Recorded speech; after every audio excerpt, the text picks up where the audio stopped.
welcome to the Cable Open House. We're really glad to have you. Thank you all for coming. This has been a really exciting time, a very long project that's been waiting to really refashion communications technology in terms of how we best service the public.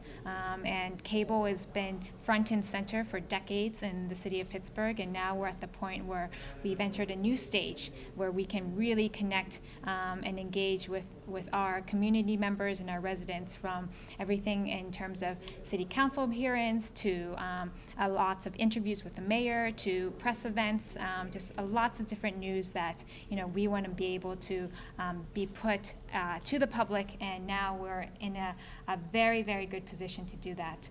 All this, of course, couldn't have been done without the dedicated team behind the City Cable Channel. And we really want to acknowledge all their hard work in doing this, and also celebrate the fact that this project has been a long time coming and a much needed project. So without further ado, I'll let cable speak for itself. David?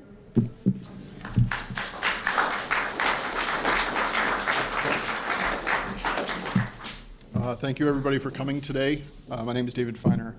I've been overseeing this project for the last 18 months, really been about a 2-year project. When I first started with the city, I would sit behind a camera at city council meetings, and I dream of a day like this, a day when we would not only join the 21st century, but be on the cutting edge of government access television coverage. With these renovations, and what these renovations and upgrades mean for the future of the City Channel is simply flexibility. No longer will the entire staff have to work every single city council meeting. Staff is freed up to cover more press conferences, more events, and work on more long-term projects. From 2006 to 2014, the City Channel completed an average of 30 productions a year. Last year alone, we completed 211 productions, and this year we've already completed 216. Now that this project is complete, we'll be doing even more. So there's a number of people I want to thank before I forget. The first person I want to thank is my wife, Bryna Siegel Feiner, for bringing me to Pittsburgh 4.5 years ago, and most especially for listening over the last 1.5 years during this project. My staff, Alex, Christy, and Bill, have worked in an actual construction zone for the last 1.5 years. They've complained little, they've asked lots of questions, but this project is really for them. They now have some of the newest technologies to play with, as well as a comfortable workspace for the possible thousands of hours they will spend here each year. Steve Obenrader and Matt Bernardini from RPC Video took my vision and made it a reality. We didn't know each other before this process, but this is exactly what I was looking for. And I've said it before and I'll say it again. I'm happy and I'm excited to work with you guys on 2 more projects, at least 2 more projects. Jim Sloss and Deborah Lamb didn't always understand my vision, but they trusted me with the future of the City Channel. When everything is over, we're going to be playing a 7-minute video so you can see some of the footage, some of the still pictures that were taken in this space, and see what exactly happened during this process. After the video, our control room and engineering spaces are open. Please feel free to walk around. Staff will be on hand to answer any questions you may have. Again, thank you for coming, and I just want to make sure that we do this again sometime before 2048. Thank you.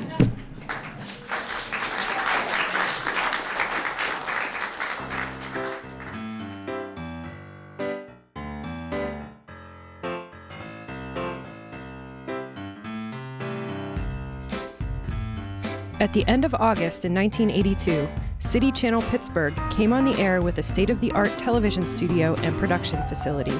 Over the course of the next 30 years, the faces who worked there changed quite a bit, but the equipment changed very little. This is the story of how, starting in 2014, City Channel Pittsburgh got the upgrade it so desperately needed, and it is told by the 4 people most involved in the project. Matthew Bernardini is a field engineer for RPC Video, and he has been doing it for almost 10 years.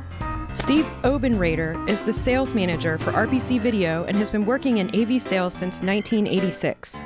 James Sloss is the Deputy Director of Administration for the City of Pittsburgh Department of Innovation and Performance and has worked for the city for 15 years.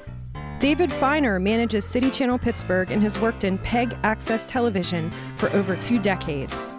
Let's start by finding out what they each thought of the facility the first time they saw it.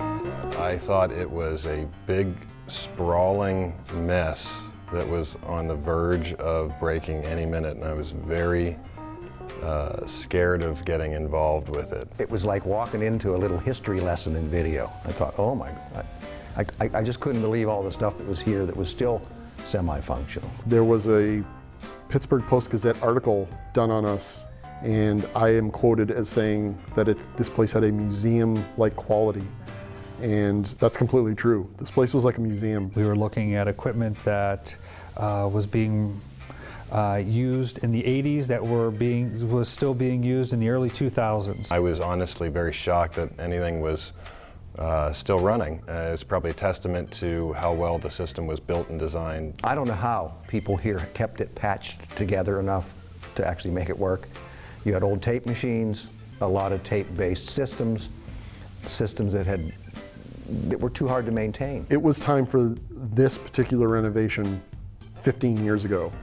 It was time for this particular renovation now because the new generation of workers here at City Channel Pittsburgh shouldn't have been forced to use technologies they'd never seen before. We had the funds and the capability to upgrade and get this equipment to a point where we were actually producing good, solid video. We weren't just broadcasting city council meetings.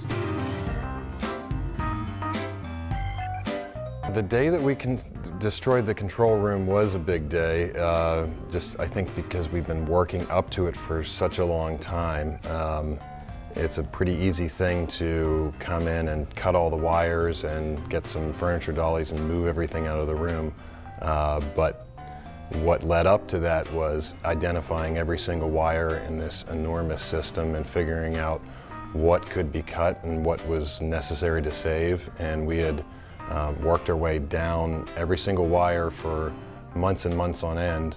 And so that was a pretty gratifying process to actually kind of wipe the slate clean and start over. The old engineering system was crammed into this back room. It had who knows how many pieces of equipment that were and weren't functional, things that had been stringed together, taken apart partially.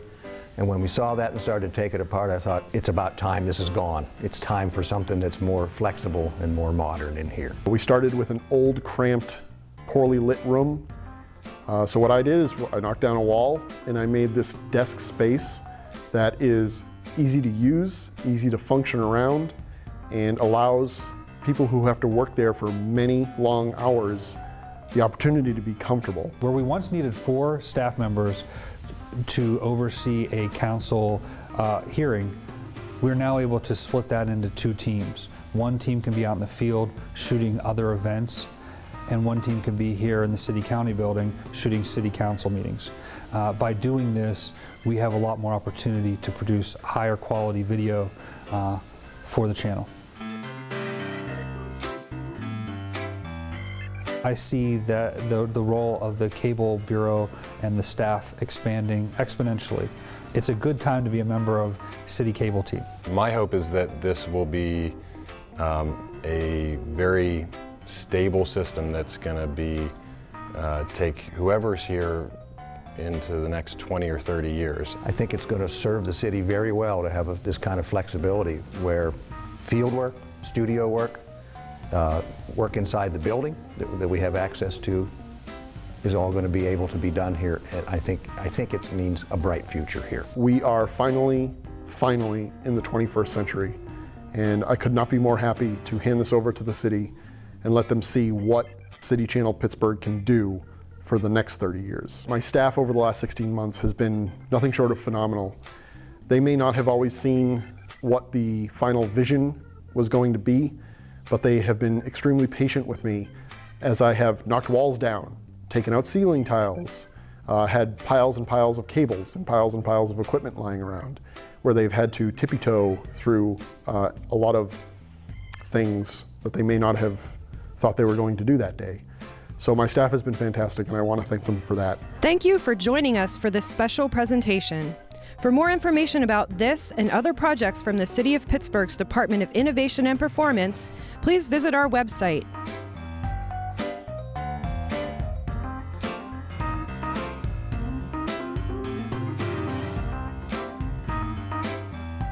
I'm Christy Haller-Schmidt for City Channel Pittsburgh.